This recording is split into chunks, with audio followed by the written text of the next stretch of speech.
Hello, students. Welcome to our YouTube channel. Today, we will be discussing week 4 current affairs. तो चलो start करते हैं. Eco sensitive zones. देखो यार, जो ये इको सेंसिटिव जोन्स है ना, they are defined under national environment policy which came in 2026. ये वो जोन्स होते हैं जो बहुत ही यूनिक एनवायरनमेंट रिसोर्सेज को पोजेस करते हैं. अकॉर्डिंग टू दिस पॉलिसी, जो एक्टिविटीज़ इस एरिया के अंदर प्रोहिबिटेड है ना, वो है कि हम यहाँ पर माइनिंग नहीं कर सकते, मेजर हाइड्रो इलेक्ट्रिक प्रोजेक्ट्स नहीं बना सकते और ऐसी इंडस्ट्रीज नहीं लगा सकते जो पोल्यूशन प्रोड्यूस करती है. ठीक है, बट यहाँ पर कोई भी रिस्ट्रिक्शन नहीं है on agriculture and horticulture which are run by locals. ठीक है, और कोई भी कमर्शियल कंस्ट्रक्शन नहीं हो सकती within 1 kilometre of these zones. ये जोन्स न्यूज में क्यों है? क्योंकि जो सेंट्रल एम्पावर्ड कमिटी है वो बोल रही है कि जो बनरगट्टा नेशनल पार्क था, उसे जो उसका जो जोन 2016 में जितना था ना, वहां तक उसे बना दिया जाए वापस से. डायबिटीज. डायबिटीज क्यों न्यूज में है? क्योंकि India now ranks second in diabetes. First कौन सी कंट्री है? देखो, जो फर्स्ट है वो है चाइना, सेकंड है इंडिया,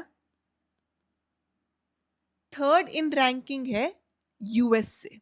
ठीक है, डायबिटीज तुमको पता है एक क्रॉनिक डिजीज है.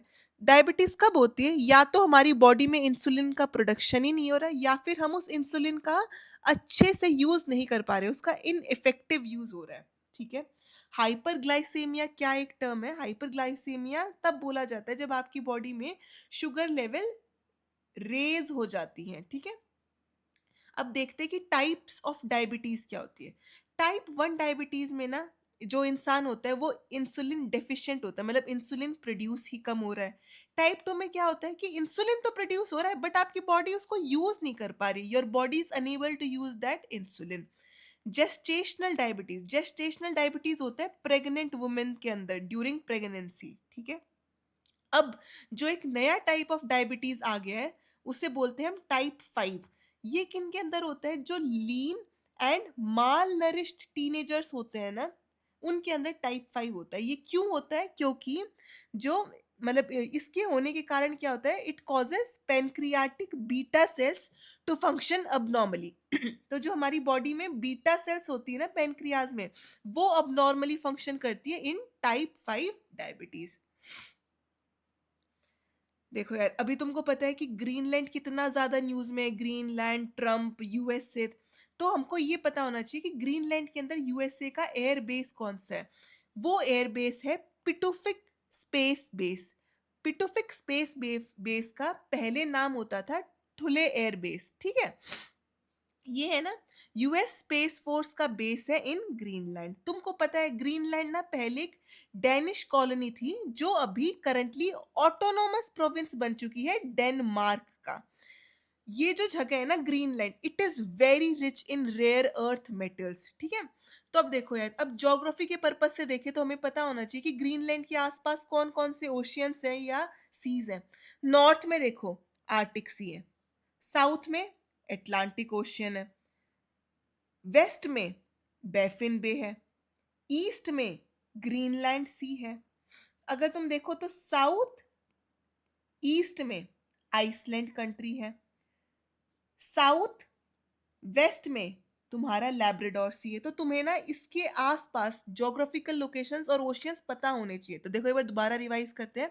नॉर्थ में आर्टिक ओशियन, साउथ में अटलांटिक ओशियन, ईस्ट में ग्रीनलैंड सी, साउथ ईस्ट में है आइसलैंड की कंट्री, वेस्ट में है बेफिन बे, साउथ वेस्ट में है तुम्हारा लैब्राडोर सी. तो इनको याद रखना.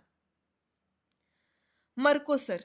मर्कोसर न्यूज में क्यों है? क्योंकि ईयू, यूरोपियन यूनियन और मर्कोसर वाली कंट्रीज ने अभी अभी एक फ्री ट्रेड एग्रीमेंट साइन किया है.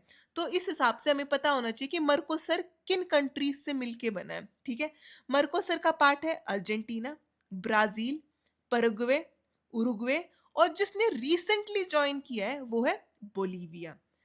वेनेजुएला एक ऐसा कंट्री है जो पहले मर्कोसर का पार्ट होता था बट अब नहीं है.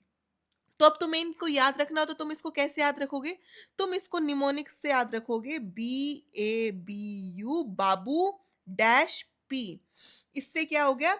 बोलीविया, अर्जेंटीना, ब्राजील, उरुग्वे, और पी से हो गया परुग्वे। तो मर्कोसर को हम कैसे याद रखेंगे? बाबू पी से। अब देखो नेक्स्ट टॉपिक है हमारा CSPOC, ठीक है। CSPOC क्या है? CSPOC है, इट मतलब इसकी definition, it is conference of speakers and presiding officers of the Commonwealth, इसकी फुल फॉर्म है। अभी अभी न्यू दिल्ली में 28 CPOC हुआ है, ठीक है। तो चलो थोड़ा CSPOC के लिए जान लेते हैं। ये कब स्टैब्लिश हुआ था? It was established in 1969 by then Canadian speaker of House of Commons, ठीक है। ये एक ऑटोनॉमस एंटिटी है, इसका कोई भी फॉर्मल रिलेशन या एफिलिएशन नहीं है कॉमनवेल्थ पार्लियामेंट्री एसोसिएशन से, ठीक है। तो इसे याद रखना। अब देखो यार, मस्टर्ड मतलब सरसों, ये कितनी न्यूज में आई हुई है? ये आई हुई है ओरोबांचे के कारण। ओरोबांचे एक पैरासाइट है जो मस्टर्ड के पौधे के ना रूट पे अटैच कर लेता है। देखो इस फोटो में तुम ये देख रहे हो, ये अपना मस्टर्ड का पौधा है, इसकी रूट से एक और पौधा निकल रहा है, ये है ओरोबांचे, ये एक पैरासाइट है, ठीक है। तो अब देखो जान लेते हैं कि और कौन सी बीमारियां हैं जो मस्टर्ड को हो सकती हैं। मस्टर्ड के ऊपर पेस्ट से एक एफिड्स करके बीमारी है, वो हो सकती है। फंगल जो है वो है white crust, leaf blight, stem wrote and powdery mildew. तो पेपर में इनमें से ना कोई भी बीमारी आ सकती है और वो तुमसे पूछ लेंगे कि वो फंगल है या पेस्ट है या पैरासाइट है। तो औरोबांचे तो हमने देख लिया पैरासाइट है, एफिड्स एक टाइप का पेस्ट है, और फंगल डिजीज ये चार तुम्हारी है, ठीक है। तो यार कई बार ना पेपर में तुमसे ये भी पूछ लिया जाता है कि किस टाइप की सॉइल बेस्ट है उस प्रकार का पौधा उगाने के लिए। तो मस्टर्ड के लिए क्या आइडियल कंडीशन है उगने के लिए, वो देख लेते हैं। मस्टर्ड को चाहिए 10 to 25 डिग्री सेल्सियस का टेम्परेचर, 625 से लेके 1000 mm तक की रेनफॉल, और सैंडी लोम सॉइल में ये सबसे ज्यादा अच्छे से उगती है, ठीक है। औरोबांचे से बचने के लिए हमने एक जेनेटिकली मॉडिफाइड सीड को अब उगाया है, जो कि है DMH11। DMH11 दो चीजों से मिलके बना है, वरुणा जो कि एक इंडियन टाइप है, और अर्ली हीरा 2 जो कि यूरोपियन टाइप मस्टर्ड है। इन दोनों से मिलके हमने जेनेटिकली मॉडिफाई इन्हें करके DMH11 बनाया ताकि हम औरोबांचे से बच सके, ठीक है। ये जो जेनेटिकली मॉडिफाइड सीड्स बनते हैं ना, इन्हें बनाता कौन है? इन्हें बनाती है जेनेटिक इंजीनियरिंग अप्रेजल कमेटी, ठीक है। इस कमेटी का काम क्या है? ऐसे सीड्स बनाना जो ड्रॉट मतलब जब सूखा पड़ जाता है तब भी वो उग सके, उनकी न्यूट्रिटिव वैल्यू बढ़ाने के लिए और उनकी शेल्फ लाइफ बढ़ाने के लिए ये कमेटी काम करती है। सीबैम, सीबैम क्या है? सीबैम की फुल फॉर्म है कार्बन बेस्ड एडजस्टमेंट मैकेनिज्म, ठीक है। ये एक प्रकार का टैक्स है जो EU लगाएगा इंपोर्टेड गुड्स के ऊपर based on carbon emission footprint.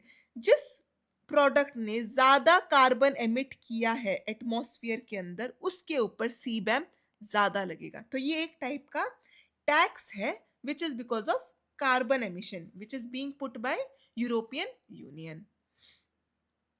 देखो यार, अब rice, rice India recently surpassed China in the production of rice, that's why it is in news. पहली बात तो में ये क्लियर हो गई। अब देखो यार, एक है ना न्यू टाइप ऑफ टेक्निक है जिससे हम राइस को उगाते हैं, जिसे बोलते हैं ऑल्टरनेट वेटिंग एंड ड्राइंग। तो पेपर में क्वेश्चन क्या आ सकता है कि AWD से किस चीज को उगाया जाता है? ऑप्शन में हो सकता है राइस, व्हीट, मस्टर्ड। तो तुम्हें क्या टिक करना है? राइस, ठीक है। नॉर्मली जब हम राइस को उगाते हैं ना, तो हमने देखा है कि वो जो खेत होता है या जो लैंड होती है वो पानी से भरी रहती है ना। Alternate wetting and drawing technique में क्या होता है कि तुम उसे पानी से भरते हो, फिर तुम उसे सुखा देते हो, ड्राई कर देते हो, फिर तुम उसको पानी से भरते हो, फिर तुम उसको ड्राई करते रहते हो, ठीक है। क्योंकि अगर आप उसको नॉर्मल तरीके से उगाओगे, मतलब थ्रू आउट उसको पानी से भरे रहोगे ना, तो दो गैसेस प्रोड्यूस होती हैं, मीथेन एंड नाइट्रस ऑक्साइड, जो कि एनवायरनमेंट के लिए बहुत ही हार्मफुल है, इसलिए अब हम राइस को AWD की टेक्निक से उगाते हैं। ठीक है। एक और सिस्टम ऑफ राइस इंटेंसिफिकेशन, एक मतलब एक टेक्नीक है जिसके अंदर आपकी सीड की रिक्वायरमेंट कम हो जाती है, क्योंकि आप है ना सीड को दूर दूर लगाते हो। जितना दूर लगाओगे उतनी सीड की रिक्वायरमेंट कम है। इसके अंदर राइस इंटेंसिफिकेशन में आप AWD वाली टेक्निक यूज करते हो। तो अगर आप AWD की टेक्निक यूज करोगे तो मीथेन की प्रोडक्शन कम होगी। रिड्यूस्ड इलेक्ट्रिसिटी कंजम्पशन, क्योंकि आप इरिगेशन कम करोगे तो आपकी इलेक्ट्रिसिटी की कंजम्पशन भी कम हो जाएगी। तो तुम इन 3 चीजों को याद रखना। बोर्ड ऑफ पीस, फिर से हमारे ट्रम्प भाई साहब बहुत ज्यादा न्यूज में, क्योंकि ट्रम्प ने एक 20 पॉइंट पीस प्लान निकाला है। ठीक है। जिसके तहत वो क्या चाहता है, it is for to coordinate peace building efforts and beginning with ending war in Gaza. वो चाहता है कि गाजा के अंदर वॉर खत्म हो जाए, इसलिए उसने एक 20 पॉइंट पीस प्लान निकाला है। किसने निकाला है? ट्रम्प भाई साहब ने। तो ये याद रखना, it is for Gaza. Paper में क्वेश्चन आ सकता है ये बॉर्डर ऑफ पीस किसके लिए हो रहा है, तो तुम्हें याद होना चाहिए गाजा। ठीक है। तो यार अब नेक्स्ट टॉपिक है इंडिजिनस लाइट वाटर रिएक्टर। ये अब क्यों न्यूज में आया हुआ है? तुम्हें पता है कि पहले हमारे इंडिया के 2 एक्ट थे। एक था एटॉमिक एनर्जी एक्ट 1962 का, एक था civil liability for nuclear damage 2010 act. इन दोनों एक्ट को अब हटा के रिप्लेस किसने किया है? रिप्लेस किया है शांति एक्ट 2025 ने। इसका शांति की फुल फॉर्म क्या है? Sustainable harnessing and advancement of nuclear energy. ठीक है, फॉर ट्रांसफॉर्मिंग इंडिया। इस एक्ट के तहत अब प्राइवेट प्लेयर्स भी, मतलब पहले तो सिर्फ जो पब्लिक कंपनीज थी ना, वही न्यूक्लियर एनर्जी में डील कर सकती थी, but according to Shanti Act 2025 it has allowed private players also. ठीक है। अब तुम्हें देखना पड़ेगा कि यार देख, 2 टाइप के रिएक्टर होते हैं। एक होता है LWR जो होता है कि लाइट वाटर रिएक्टर, एक होता है HWR जो कि होता है heavy water reactor. Light water reactor में ना H2O यूज होता है, हैवी वाटर रिएक्टर में D2O। देखो ये होता है हाइड्रोजन डाइऑक्साइड, ये होता है ड्यूटीरियम डाइऑक्साइड। ठीक है। इसमें H2O यूज होता है कूलेंट एंड मॉडरेटर, बट इसके अंदर साथ में यूज होता है एनरिच्ड यूरेनियम। इसका बहुत ही सिंपल डिजाइन होता है, बल्कि मतलब on the contrary part HWR में यूज होता है नेचुरल यूरेनियम, इसमें यूज होता है एनरिच्ड, इसमें यूज होता है नेचुरल यूरेनियम। तो ये क्वेश्चन आ सकता है LWR यूजेस एनरिच्ड यूरेनियम और नेचुरल यूरेनियम, तो तुम्हें क्या टिक लगाना है? एनरिच्ड। HWR में नेचुरल यूरेनियम यूज होता है। ठीक है। इंडिया में जो कुंदकुलम अपना रिएक्टर है ना, जो कि रशिया ने बनाया है इंडिया के अंदर, उसके अंदर LWR यूज होता है। और जितने भी हमारे बचे हुए हैं ना, जैसे एग्जाम्पल करकापार, उसके अंदर HWR यूज होता है। मोस्ट ऑफ द वर्ल्ड में जितने वाटर रिएक्टर्स है ना, 85% out of them are LWR। ठीक है। और ये दो देखो यार, ये 2 रिएक्शन तुम बस याद रख लेना, पेपर में अगर आ जाए तो तुम सही टिक लगाओ कि एक न्यूक्लियर रिएक्शन में क्या तुम्हारी रिएक्शन हो रही है। बेसिकली न्यूक्लियर रिएक्शन में क्या हो क्या रहा है, तो उसमें यूरेनियम 238 तुम्हारा प्लूटोनियम 239 में कन्वर्ट हो जाता है, एंड तुम्हारा थोरियम 232 तुम्हारा कन्वर्ट हो जाता है यूरेनियम 233। बस एक बार इनको नजर से निकाल लो। ठीक है। नेक्स्ट, मोदी एंड मोहम्मद बिन जायद कौन है? हमारे प्रेसिडेंट है अपने UAE के। ठीक है। इन्होंने अभी अपने इंडिया में विजिट किया था। इनकी जो मीटिंग हुई थी उससे एक चीज हमें जो याद रखनी है वो है डेटा एम्बेसीज के बारे में। अब इंडिया अपनी डेटा एम्बेसी खोलेगा UAE के अंदर, UAE डेटा एम्बेसी खोलेगा इंडिया के अंदर। डेटा एम्बेसी होता क्या है? डेटा एम्बेसी तुम ये मान लो मोटा मोटा कि अगर हमारी कंट्री के ऊपर साइबर अटैक हो जाता है, ठीक है, कंप्यूटर वंप्यूटर सब बंद हो गए, तो हमारी कंट्री का इंपॉर्टेंट डेटा UAE में किसी एक जगह पर स्टोर होगा, ताकि हमारी कंट्री के काम नॉर्मली चलते रहें even after the cyber attack. ठीक है। पहली बार डेटा एम्बेसी का कॉन्सेप्ट कहाँ आया था? जब एस्टोनिया ने अपनी डेटा एम्बेसी खोली थी लग्जमबर्ग के अंदर। ठीक है। उसके बाद मोनाको ने भी अपनी डेटा एम्बेसी खोली लग्जमबर्ग के अंदर, ठीक है? तो ये याद रखना, India will be opening its data embassy in UAE and the first country to open a data embassy in another country was Estonia and it opened its embassy in Luxembourg, ठीक है? देखो यार, अब तुम्हें पता है यूएई ना gulf corporation का पार्ट है, गल्फ कॉरपोरेशन का। तो तुम्हें ये पता होना चाहिए कि गल्फ कॉरपोरेशन के पार्ट और कौन-कौन है। इसको हम निमोनिक से याद रखेंगे, बी कॉकसू, बिकॉक्सू, ठीक है? बी से बहरेन, के से कुवैत, ओ से ओमान, क्यू से कतार, एस से सऊदी अरेबिया एंड यू से यूएई। बिकॉक्सू गल्फ कॉर्पोरेशन वाली कंट्रीज का निमोनिक जो हमें याद रखना है, ठीक है? तो इस मतलब अभी हमने एक तो मर्कोसर का सुना जिसका था बाबू पी, और जो अपना जीसीसी है वो है बिकॉक्सू, ठीक है? चलो, अब देखो यार, एक नया फंड रूल आया है जिसका नाम है एनवायरमेंटल प्रोटेक्शन फंड रूल 2026। इसके तहत जो भी फाइन गवर्नमेंट कलेक्ट करती है through air act 1981, water act 1974 and environmental protection act 1986, इन तीनों के तहत जो भी फाइन इकट्ठा होगा ना, उसका यूटिलाइजेशन कैसे होगा वो बताता है, ठीक है? ये बोलता है कि भाई जो पैसा तुमने इकट्ठा किया, it will be used for 11 activities. उसने 11 एक्टिविटीज बताई जिसके लिए ये फंड यूज होगा। इनमें ना it also include administrative expenses like salaries and emoluments to consultants. अगर तुमने किसी से कंसल्टेंसी ली थी, उसको भी जो पैसे देने के लिए, मतलब मान लो तुमने इन्वायरमेंट कंसल्टेंसी किसी से ली, तुम उसके पैसे भी भर सकते हो उससे। बट ये जो एडमिनिस्ट्रेटिव एक्सपेंसेस है ना, ये 5% ऑफ टोटल से ज्यादा नहीं हो सकते। मान लो तुमने 100 रुपए इकट्ठे करे, तो तुम 5 रुपए से ज्यादा एडमिनिस्ट्रेटिव एक्सपेंसेस नहीं कर सकते, ठीक है? जो ये फंड्स इकट्ठे हुए हैं ना, they can also be utilised for conducting studies as directed by various courts. जैसे ट्रिब्यूनल कोर्ट ने तुमको कुछ बोल दिया, तो तुम उनके लिए भी इसे खर्च कर सकते हो। इस एक्ट में कॉम्पिटेंट अथॉरिटी कौन है? वो है union minister of environment, forest and climate change, ठीक है? Who may approve funds for any other purpose विच, मतलब लेट्स से सेंट्रल गवर्नमेंट ने बोल दिया कि एनवायरनमेंट को मतलब और बेहतर बनाने के लिए तुम इस चीज के ऊपर पैसा खर्च कर लो, तो environment union minister of environment बोल सकता है ठीक है, इस पर्पस के लिए भी हम इसे खर्च कर सकते हैं। ये जो सारा पैसा इन फंड्स के, मतलब इन फाइन के थ्रू इकट्ठा होगा, वो फंड जाएंगे तुम्हारे कंसोलिडेटेड फंड ऑफ इंडिया, ठीक है? कंसोलिडेटेड फंड ऑफ इंडिया में ये इकट्ठे होंगे, ठीक है? तो ये क्वेश्चन भी आ सकता है कि एनवायरमेंटल प्रोटेक्शन फंड रूल के तहत फंड इकट्ठा कहाँ होगा? वो होगा कंसोलिडेटेड फंड ऑफ इंडिया के अंदर इकट्ठा, ठीक है? नेटो, नेटो फिर से तुमको पता है क्यों न्यूज में है? Trump, USA and Greenland. तो नेटो होता क्या है? नेटो है भाई, देख लो, नॉर्थ अटलांटिक ट्रीटी ऑर्गेनाइजेशन। ये कब एस्टेब्लिश हुई थी?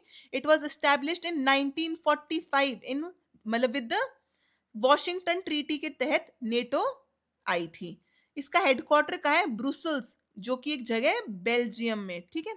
इनिशियली इसके सिर्फ 12 फाउंडिंग मेंबर्स थे, ठीक है? करंटली इसमें 32 मेंबर्स हैं, जिसमें से 30 तो सिर्फ यूरोपियन नेशंस हैं और यूएसए, कनाडा। तो क्वेश्चन क्या आ सकता है कि other than European nations, which two other countries are part of NATO? तो तुम्हें किस पे टिक लगाना है? USA and Canada. देखो इस मैप में भी देख लो, ये सारा एरिया तो यूरोप यूरोप का हो गया, ये सारा एरिया तुम्हारा यूएसए और कनाडा का हो गया, ठीक है? नेटो में ना एक आर्टिकल 5 है जो कि बहुत न्यूज में है, जो आज तक सिर्फ एक बार ही इन्वोक हुआ था। जब हुआ था वो 2001 में, आफ्टर 9/11 अटैक। जब 9/11 का अटैक हुआ था यूएसए के ऊपर, तब आर्टिकल 5 को यूज किया गया था। आर्टिकल 5 क्या कहता है? आर्टिकल 5 कहता है an attack on one member is considered an attack on all. कि तुम नेटो की किसी एक कंट्री के ऊपर अटैक करो, तो नेटो से ट्रीट करेगी कि सारी कंट्रीज के ऊपर अटैक हुआ है, ठीक है? ये कब इन्वोक हुआ था? 2001 में। चलो, डब्ल्यूईएफ, डब्ल्यूईएफ क्या है? World economics forum. इसकी ना अभी अभी रिसेंटली 56th एनुअल मीटिंग हुई थी, जिसका थीम था अ स्पिरिट ऑफ डायलॉग। ये कहाँ पर हुई थी मीटिंग? डेवस, स्विट्जरलैंड में। इसने एक रिपोर्ट निकाली जो कि थी ग्लोबल रिस्क रिपोर्ट 2026। इस रिपोर्ट के तहत इसने बोला कि जो सबसे बड़ा रिस्क हमारे वर्ल्ड के लिए है वो है जियो इकोनॉमिक कन्फ्रंटेशन। जियो इकोनॉमिक कन्फ्रंटेशन का मतलब है कि जब मान लो दो कंट्री हैं ए और बी, अगर ये मान लो कंट्री ए है, वो इसके ऊपर कंट्री बी के ऊपर सैंक्शन लगा दे, टैरिफ लगा दे, ठीक है? ये मिलिट्री के वे में नहीं लड़ रहे हैं, ये कन्वेंशनल वॉर नहीं लड़ रहे हैं, but they are still fighting with economics, ठीक है? कि मैंने तेरे ऊपर टैरिफ लगा दिया तो अब तेरा सामान मेरे देश में महंगा आएगा। तो इस चीज को बोलते हैं geo economic confrontation. According to the same report, India के लिए सबसे बड़ा रिस्क है साइबर इनसिक्योरिटी, ठीक है? तो अब याद रखना कि यार ये जो वर्ल्ड इकोनॉमिक फोरम है ना, ये वैसे जिनीवा स्विट्जरलैंड में इसका हेडक्वार्टर है।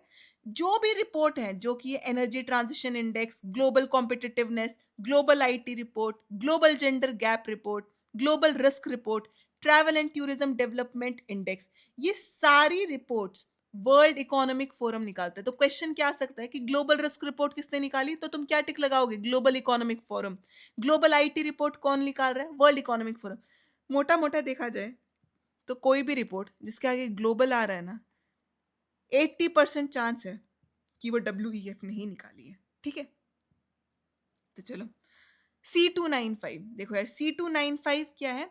C295 एक medium lift versatile transport aircraft है जो अभी अभी मेड इन इंडिया हुआ है। मेड इन इंडिया में उसमें किसके कोलैबोरेशन से वो बना है? It is manufactured by collaboration of Spain and India. और अब ये किसे रिप्लेस करेगा? ये एवरो 748 को रिप्लेस करेगा इंडियन एयरफोर्स के अंदर अंदर ठीक है? And it is also equipped for air to air refuelling. ये एयर टू एयर रिफ्यूलिंग भी कर सकता है of fixed wing aircraft and helicopters. इसको कौन मिल के बना रहा है? टाटा एंड एयरबस, ठीक है? ई पासपोर्ट। ई पासपोर्ट पहली बार इशू हुए थे मई 2025 में। जितने भी पासपोर्ट हैं वो रिप्लेस हो जाएंगे ई पासपोर्ट से बाय 2035। ई पासपोर्ट्स में है RFID और एक एंटीना। इसके अंदर तुम्हारा बायोमेट्रिक डेटा स्टोर्ड है, तुम्हारी फोटो स्टोर्ड होगी और तुम्हारा फिंगरप्रिंट स्टोर्ड होगा। तुम ई पासपोर्ट और नॉर्मल पासपोर्ट को विजिबली डिफरेंशिएट कर सकते हो। तुम ये साइन देख रहे हो, ये जो साइन है ना गोल्ड कलर का, ये सिर्फ तुम्हारे ई पासपोर्ट पे है, ये तुम्हारे नॉर्मल पासपोर्ट पे नहीं है। तो yes, if somebody ask you कि can they be visually visibly differentiated? Yes, because this sign is only on e-passport, ठीक है? एप्पल्स, देखो यार, एप्पल्स अब न्यूज में इसलिए क्यों? हिमाचल प्रदेश के सीएम बोल रहे हैं कि तुम इसके ऊपर जो ड्यूटी है, अगर तुम इंपोर्ट ड्यूटी जो लगा रहे हो एप्पल्स के ऊपर, वो कई कई जगह पर ना 50% है, वो चाहते हैं कि ये इंक्रीज होके 100% हो जाए, ठीक है? तो अब थोड़ा एप्पल्स के बारे में जानते हैं। एप्पल्स इंडिया में हार्वेस्ट होते हैं जुलाई एंड नवंबर में, और सबसे ज्यादा इंपोर्ट एप्पल्स का आता है न्यूजीलैंड से। न्यूजीलैंड में वो हार्वेस्ट हो रहे हैं जनवरी, फरवरी और मई में, ठीक है? इंडिया ने न्यूजीलैंड के साथ एक फ्री ट्रेड एग्रीमेंट साइन कर रखा है जिसके अंदर और कंट्रीज को तो वो 50% इंपोर्ट ड्यूटी लगाती है, बट न्यूजीलैंड पे सिर्फ वो 25% इंपोर्ट ड्यूटी लगाती है, ठीक है? तो जब वो चाहते हैं कि ये 25 नहीं, इसको भी 100 कर दो, ठीक है? तो अब देखते हैं कि एप्पल्स को क्या रिक्वायर चाहिए कि वो और अच्छे से उनकी प्रोडक्शन हो। एप्पल्स को चाहिए कि वो 1500 से 2700 मीटर की एलिवेशन, मतलब हाइट के ऊपर लगे हुए हो, ठीक है? 1500 टू 2700 मीटर।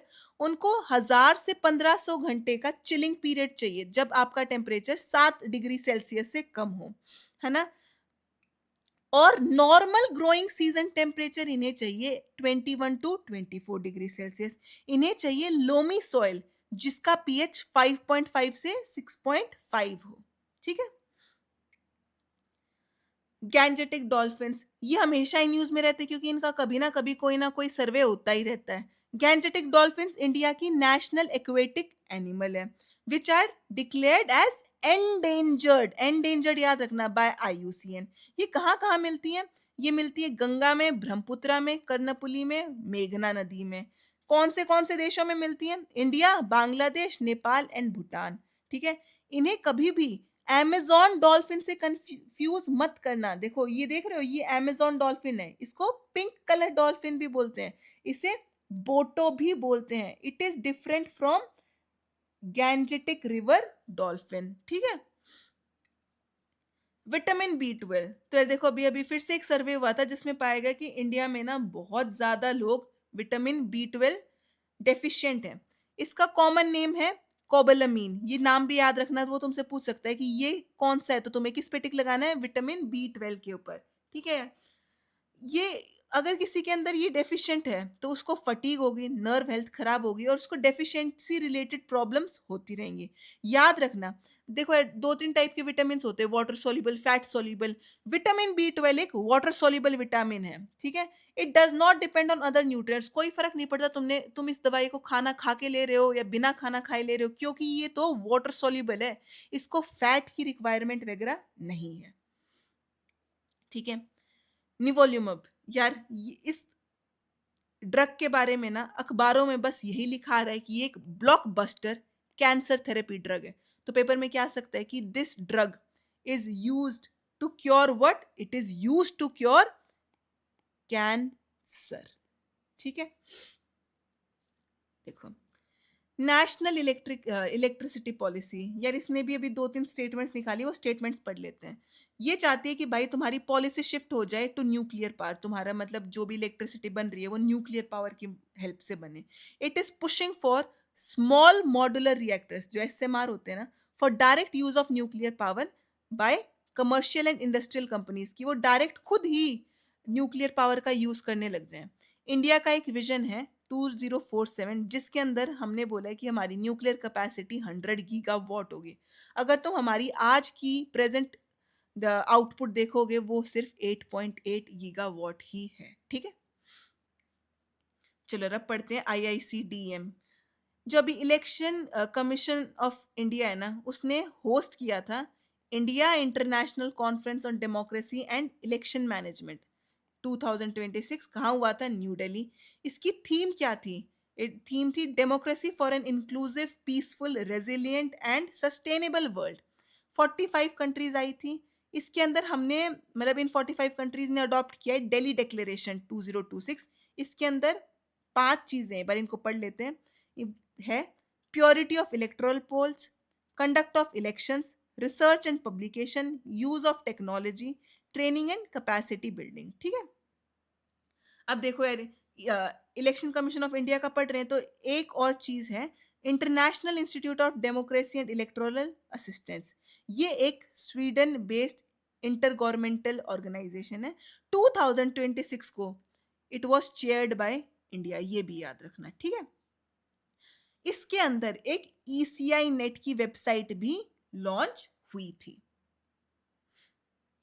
देखो यार, अब आता है रिस्पॉन्सिबल नेशन इंडेक्स। इंडिया ने एक न्यू इंडेक्स लॉन्च किया है जिसका नाम है रिस्पॉन्सिबल नेशंस इंडेक्स। तुम देख सकते हो, it was being launched by Shri Ramnath Kovind. ठीक है। रिस्पॉन्सिबल नेशन इंडेक्स है ना, it is under the aegis of world intellectual foundation. ठीक है। ये कैसे असेस कर रहा है? लोग कैसे असेस कर रहा है कंट्रीज को? It is assessing on the parameters which are ethical governance, social wellbeing, environmental stewardship and global responsibility. इन 4 पैरामीटर्स पे वो नेशंस को मार्क्स दे रहे हैं।